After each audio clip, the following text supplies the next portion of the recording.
Ragnar's only fear, apparently, was that his sons would grow up to be more famous than he was. Who wants to be king? And in a sense, that fear was realized. What about you, Sigurd? Do you want to be king? Ivar the Boneless is one of the most famous Vikings of them all, and one of the most feared, despite being a cripple. In Irish sources, there is a regular reference to a man called Ivar. It seems to be the same name, Ivar, who would have lived in the same period. So we're talking about the middle of the 9th century and heading into the 860s and 870s.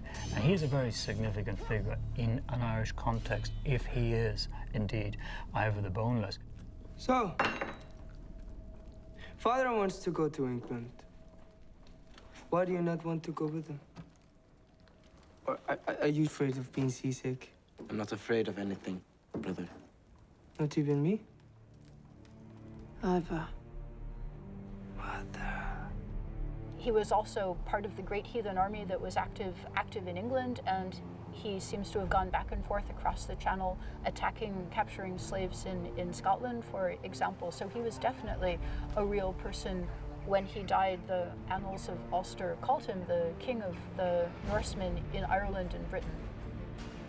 It has been argued that most of the later generations of Vikings who were active in Ireland and in large parts of Britain, later centuries, are descended from this one man. So when there is an Ivar the Boneless active in Britain, and there's an Ivar who is active in Ireland, probability is that we're dealing with the affairs of the same group of individuals. But we just don't know. We can't prove it at all. Some of them certainly are historical people. Ivar made himself king of Dublin, but his sons and his grandsons ruled an area that was based in Ireland, but at times it extended across the Isle of Man and into northeastern England. For a time, even York was part of the territory that was ruled by Ivar's descendants, so he was a very successful king indeed. Use your anger intelligently, and I promise you, my son, that one day the whole world will know and fear Ivar the Boneless. Your father's return brings calamity, chaos, tragedy, and death.